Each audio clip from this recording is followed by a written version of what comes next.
I was halfway through slicing the pie when Monica said it, loud enough that everyone at the table could hear. "I don't let my kids near hers. Bad blood runs strong." I froze. For a second, I thought I'd misheard. But then my mother, without even looking up from her plate, nodded and added, "Father, like child." I didn't say a word. I looked over at my son, Caleb. He was 8, sitting at the corner of the table with his fork still in the air, his little legs swinging under the chair. He had been quiet all evening, like always, coloring in the corner, being polite, asking to be excused before leaving the table. He looked at me. I could see it in his eyes. He'd heard everything. And then, before I could say anything, he stood up. His chair scraped the floor with a sound that made everyone turn. He looked around the table. First at Monica, then at my mother, then at me. Then he said calmly, clearly, "If I'm the problem, then why did Daddy leave me a letter and not her?" That was it. No yelling, no crying, just those words. The entire table went silent. Even Monica didn't know what to say, and I stood there holding a half-sliced pie, feeling like my 8-year-old son had just done something I hadn't been brave enough to do in years. He made them see him, and me, and everything they had refused to admit. And in that moment, I realized something. The blood running through my son wasn't bad, it was strong, and it was nothing like theirs. We were halfway through March when the invitation came, a text from my brother Lance that said, "Mom's birthday dinner next Sunday. She wants everyone there, just a small family thing." No emojis, no warmth, just an obligation sent through a screen. I stared at the message for a while before responding. I even asked Caleb if he wanted to go, hoping he'd say no, but he looked up from his book and said, "Is Grandma going to have that chocolate cake again?" I nodded. He smiled. "Then yeah, I like the cake." He had no idea what that house held. Or maybe he did, but being 8, he still believed that kindness could fix cold hearts. I used to believe that too. 3 years earlier, my husband Jason had died from a heart attack. It happened in our driveway on a Tuesday afternoon while he was helping Caleb ride his bike without training wheels. One second he was laughing, the next he was on the ground, and everything we knew changed forever. Jason wasn't perfect. He had a complicated past, especially in the eyes of my family. He'd made mistakes when he was younger, fights, some jail time, things he owned and outgrew. But to me, he was loyal, loving, and gentle in all the ways that mattered. To Caleb, he was everything. After the funeral, my family pulled away. They said all the right things in public, but in private, I could feel the shift. Phone calls became less frequent. Invitations stopped. When I did bring Caleb around, there was always this subtle distance. The cousins wouldn't play with him. Monica would gather her kids the second he walked into the room. My mother avoided conversations about Jason entirely, as if refusing to speak his name could erase the fact that he was once part of our lives. Still, I kept trying. I told myself family was complicated, that they were grieving in their own way. I excused the silences, the stares, the way Monica always referred to my marriage as that chapter. This time, for the birthday dinner, I dressed Caleb in the shirt my mother had given him last Christmas. He had never worn it before, not because he didn't like it, but because it still had the price tag on it. A forgotten gift in a bag of half-effort and obligation. He looked good, though, bright blue with little airplanes across the chest. I even got him to comb his hair. The drive took nearly 4 hours. The whole way, Caleb talked about the cake. He asked if Grandma would let him blow out the candles, too. I didn't have the heart to say she might not even let him help cut it. We pulled into the driveway of my childhood home just before sunset. It looked exactly the same. White siding, cracked front steps, the smell of overwatered grass hanging in the air. Familiar and strange all at once. Lance greeted us at the door. A half smile, a quick side hug, no real eye contact. Monica stood behind him, arms crossed, eyes scanning Caleb like she was checking for signs of something broken. Her twin daughters clung to her legs, whispering about what rooms they'd go play in. "Hey, Caleb," Monica said in that too-sweet tone she used when talking to animals or people she didn't respect. "You've gotten so big." Caleb smiled and said thank you. Then he whispered to me, "Can I go draw?" I nodded, and he made his way to the little kid's table near the window, pulled out his notepad and crayons, and got to work.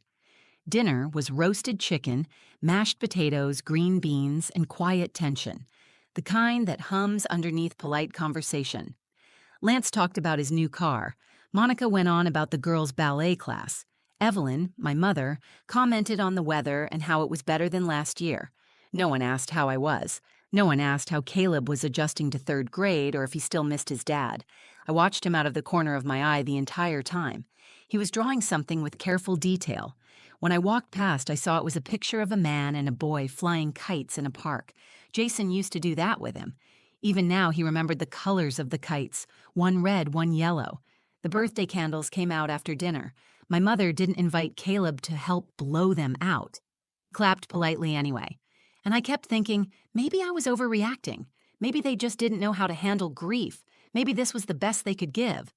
Then Monica turned to Evelyn and said the words that shattered every excuse I had ever made for them. I don't let my kids near hers. Bad blood runs strong. That's when I knew. They weren't confused. They weren't distant because they didn't know how to help. They had made a decision. They had decided that because of who Jason was, because of what they believed about him, Caleb didn't deserve their love. And what made it worse, what made it feel like a punch to the chest, was that my mother agreed. That was the moment everything shifted.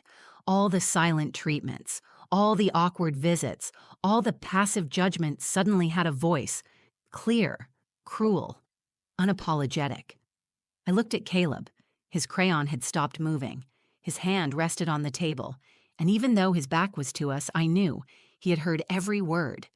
That dinner was the last time I walked into my mother's house without a boundary, because Caleb didn't deserve their shame, and I had spent too long trying to earn love from people who only knew how to judge. I wanted to believe Caleb hadn't fully understood what Monica said. I hoped the words hadn't settled into him the way they were settling into me, cold and sharp and cutting right through my chest. But when I looked at him again, I knew. He was quiet still, staring down at his paper. The crayon in his hand was no longer moving. The lines he had been drawing stopped halfway through a tree. The table was silent for a few seconds after Monica's words. Lance didn't look up.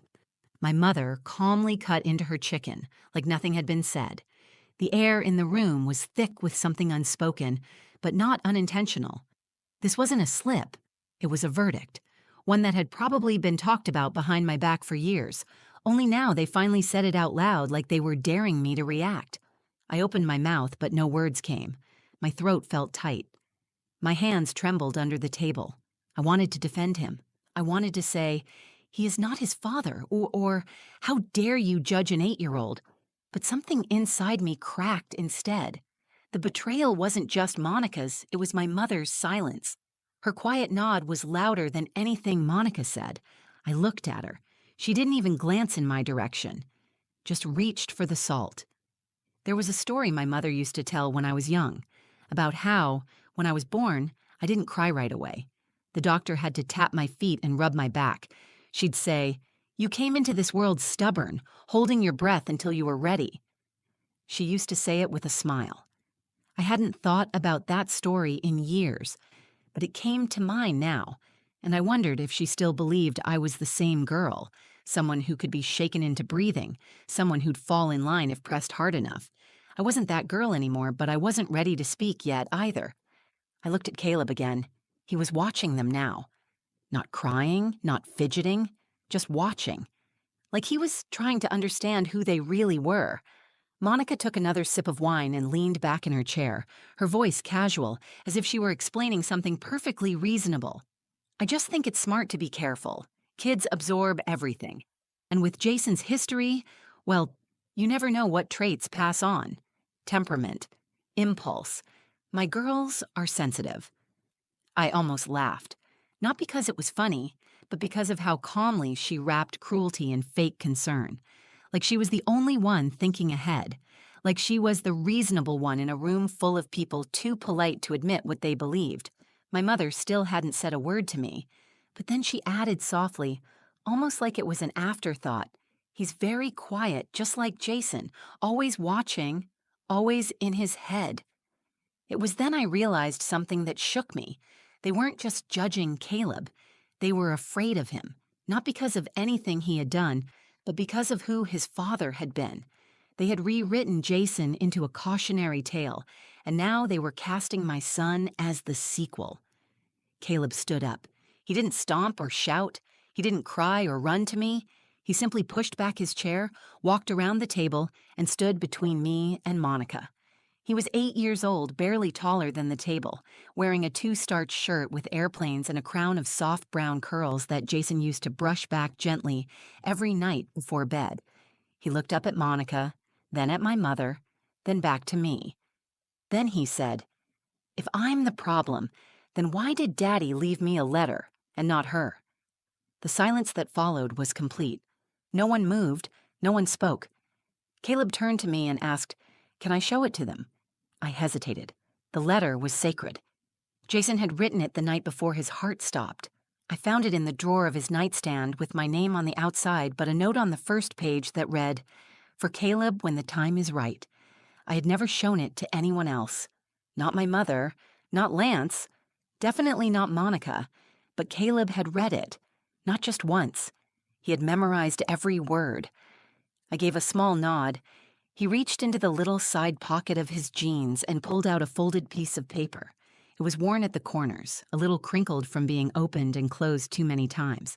He didn't hand it to anyone. He didn't read it out loud. He just held it up. "This is mine. Daddy left it for me because he knew people might say stuff. He told me not to listen. He told me to be better than what they say." Monica blinked fast. Her lips parted, but no sound came out. My mother stared at the paper like it was a ghost. Lance cleared his throat and finally looked at Caleb, really looked at him, for the first time that night. Then Caleb turned to me and asked quietly, "Can we go home now?" And in that moment, I knew the real answer to Monica's question. The bad blood wasn't running through Caleb. It was sitting at that table, hiding behind wine glasses and birthday candles, cloaked in silence and control. I didn't answer Caleb right away. He had just asked if we could go home, standing there in front of the people who were supposed to love him, holding that folded letter like it was armor. My hands were still in my lap. My mouth was still closed. But something inside me was finally moving. I looked at my mother. She was staring at the paper in Caleb's hand like it had said something out loud. She didn't blink. Monica shifted in her seat, adjusting her cardigan like the silence made her uncomfortable. Lance looked from one face to another, like he was waiting for someone else to speak first. No one did, so I stood up. I pushed my chair back gently and walked over to Caleb. I didn't say anything at first. I just crouched beside him, met his eyes, and nodded. That was all he needed. He slipped the letter back into his pocket, took my hand, and looked back at the table one last time. And then he said, "He wrote that letter to me because he knew who I was. You don't." We turned to walk away, but my mother's voice cut into the silence. "Amara, wait." I stopped, but I didn't turn around. "You're misunderstanding us," she said. "Monica wasn't trying to be hurtful. She's just concerned for her kids." I turned then. Not because I expected her to say something honest, but because I needed to look her in the eyes when I finally said what I had held back for too long. Concern doesn't sound like what I heard. Concern sounds like love. What I heard was judgment. What I saw was you nodding when someone called your grandson a danger. Monica leaned forward. "No one said danger." "Bad blood," I said. "You said bad blood. You sat there and labeled an 8-year-old boy based on nothing but your opinion of his father. And you, Mom, you agreed. You didn't blink." "He has his father's temper," she said, quieter now, as if whispering made it more reasonable. "He watches too closely. He holds things in. That can be dangerous." My voice rose before I could stop it. "You want to talk about dangerous? You raised a son who won't speak up when his wife insults his sister's child at the dinner table. You raised a daughter who's been afraid to tell you the truth for 3 years. Jason had flaws. He owned them. He grew. He died trying to be a good man, a good father. He left a letter for Caleb because he knew one day you might try to make him feel like he was less." My hands were shaking. I could feel Caleb's grip tighten around mine, not out of fear, but like he was giving me permission to finish what he started. "I came here thinking I still owed you something," I continued. "Some part of me still wanted your approval, still thought maybe if I stayed quiet, if I kept showing up, you'd remember that I'm your daughter, that Caleb is your grandson, that love is supposed to come first. Monica stood up now, her voice tight. Don't turn this into a scene. I looked at her, and for the first time in my life, I didn't feel afraid of what she thought of me. You made the scene the moment you decided my son wasn't good enough for yours. Lance opened his mouth but stayed quiet. His silence used to hurt. Tonight, it just confirmed everything I needed to know. I looked back at my mother one last time. You were wrong about Jason, and you're wrong about Caleb. I won't let your fears shape the way my son sees himself. Not anymore. She didn't answer. She looked down at her plate, then over at the birthday candles still burning quietly beside the cake. Caleb tugged my hand again, this time gently. We turned toward the door. We walked to the car without saying goodbye. As I buckled him into his seat, he looked up at me and said, "Did I do something wrong?" "No," I told him. "You did something brave." He looked out the window for a moment, then back at me. "Daddy would be proud?" I nodded. "He already is." I started the engine, but I didn't drive right away. I just sat there for a minute, looking at the house I grew up in, the people I had spent a lifetime trying to please. I realized I didn't feel guilt for walking away. I didn't feel regret. I felt relief. That night, I made a decision I should have made long ago. I chose my son over their comfort. I chose honesty over tradition. I chose to stop begging for a love that came with terms and silence and side glances. Caleb didn't need to change who he was. He needed to know he was enough, and it was my job to protect that truth, even if it meant burning bridges I once thought were sacred. So we drove away from the house, where blood was thicker than love, and I didn't look back. It wasn't until we were halfway down the highway that Caleb reached into his pocket and took out the letter again. He unfolded it slowly, smoothing it across his lap with both hands like it was a treasure map. I kept one eye on the road, but glanced at him through the rearview mirror. "You want me to read it again?" he asked. "I'd love that," I said. He cleared his throat and began reading the words he knew by heart. His voice was steady, soft but clear, and I could hear every word as if Jason were in the car with us. "Dear Caleb, if you're reading this, it means I'm not there to say it out loud, and I hate that. But I want you to remember something. You are not what people call you. You are not their fears or their assumptions. You are kind, you are good, and you are mine." He paused and looked up.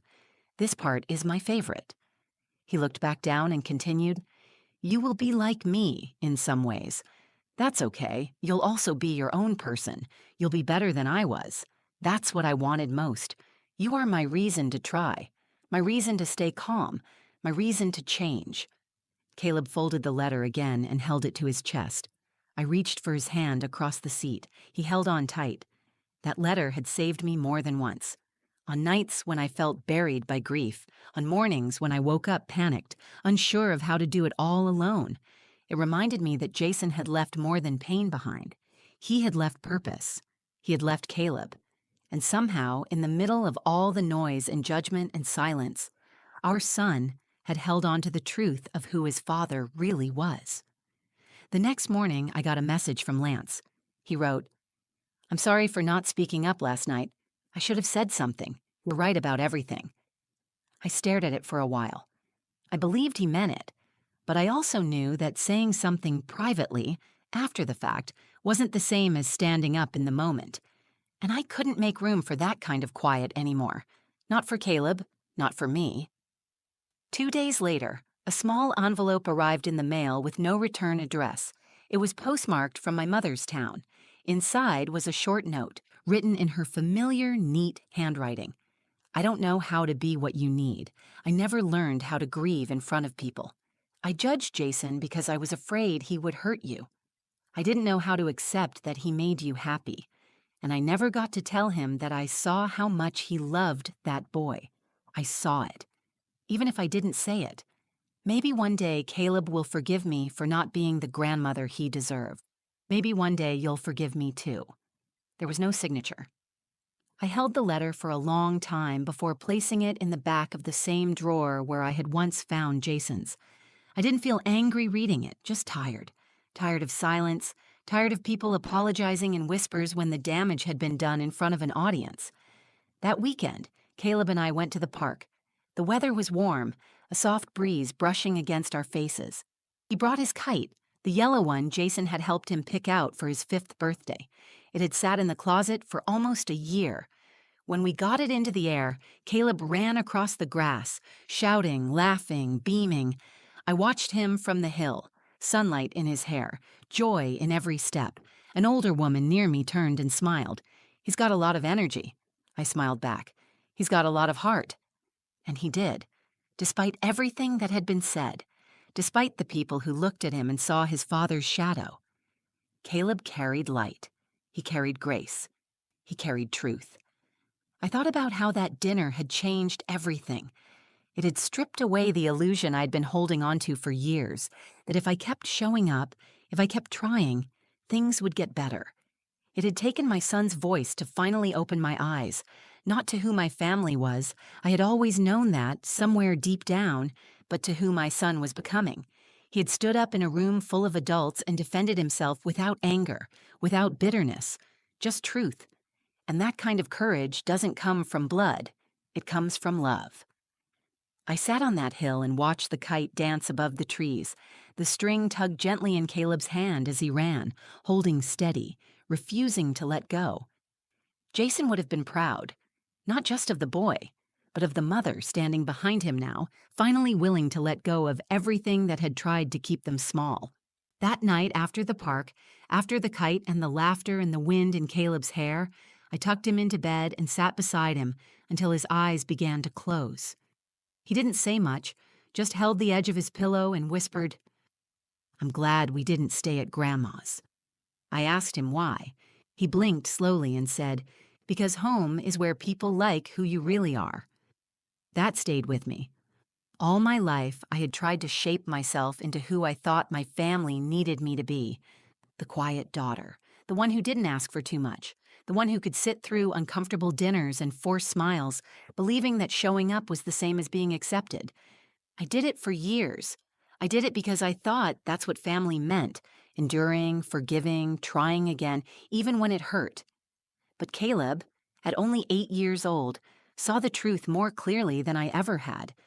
He understood that love doesn't have to be begged for, that respect shouldn't come with conditions, that who he is, who he's growing into, doesn't need to be defended to anyone who refuses to see him. I didn't call my mother again after that dinner. I didn't block her. I didn't send a dramatic message. I just stopped showing up to places that didn't make room for my son. I stopped explaining my decisions. I stopped chasing a version of family that only existed in photographs. For the first few weeks, it was quiet. No texts, no phone calls, no unexpected visits. Then came holidays. A small envelope arrived on Thanksgiving with a card that said, "Thinking of you both." It was unsigned, but I knew who it was from. I placed it in a drawer and didn't reply. I used to believe silence meant failure, that cutting ties was a kind of defeat. But it wasn't. It was a boundary, one I had needed for a long time, one I had never known I was allowed to set. The truth is, you can love people and still walk away from them. You can grieve what should have been and still protect what actually matters. Caleb asked about Grandma sometimes. He asked if she would ever come visit him again. I told him, gently and honestly, she might. But next time, she'll need to come as someone who respects you, not someone who judges you. He nodded like he understood. He asked me once why people thought his dad was bad. I told him the truth. Because your dad made mistakes when he was young. He didn't grow up in a family that helped him be better. But when he met you, he changed. He learned to be gentle. He learned to show up. You helped him become someone good. Caleb smiled. So I helped him grow up? Yes, I said. You did. Jason may have died when Caleb was 5, but what he gave him was still living. It lived in the way Caleb spoke with empathy. It lived in how he listened. It lived in that letter, worn from being read and carried, a father's final gift to his son, a reminder that he was seen, that he was worthy, that someone believed in his future, and now so did I, not in a hesitant, fearful way, not in a way that braced for judgment or hoped for outside approval, but in a steady, certain way. The way a mother believes in the one person she would fight the world to protect. The best part is, we didn't stay angry. We didn't build our lives around the rejection. We didn't need to. Instead, we built new traditions. We made our own birthday dinners with Caleb's favorite mac and cheese. We celebrated the small wins: spelling tests, losing a tooth, finishing a new book. We created a home where he never had to shrink himself to fit. And I grew too. I learned how to say no without guilt, how to say yes to peace, how to recognize when love turns into control, and how to walk away before it breaks you. I learned that the loudest moment in a mother's life isn't when she yells in defense. It's when she listens to her child and lets his truth lead the way. That dinner wasn't the end of our relationship with my family. It was the beginning of clarity, the beginning of choosing presence over tradition, truth over pretense, and most of all, it was the beginning of teaching my son every single day that his worth isn't determined by their fears or my silence. It's defined by how he treats others, how he carries himself, and how bravely he speaks when it matters most. And the night he stood up at that table and said, "Why did he leave me a letter and not her?" was the night I stopped being afraid of what they thought and started becoming the mother he needed me to be. Not a quiet one, not a polite one, but a brave one. For him. Always for him. If this story moved you, if it reminded you of your own strength or someone you love, take a second to share it. Someone out there needs to hear they're not alone. Leave a comment below. Tell me your story, or just say hi. I read every single one. And if you believe in honest, real stories that don't sugarcoat life but still find the light in it, hit that like button. It helps more than you think. Don't forget to subscribe for more stories that speak the truth about family, healing, and learning to choose yourself without apology. Thanks for being here. I'm glad you stayed.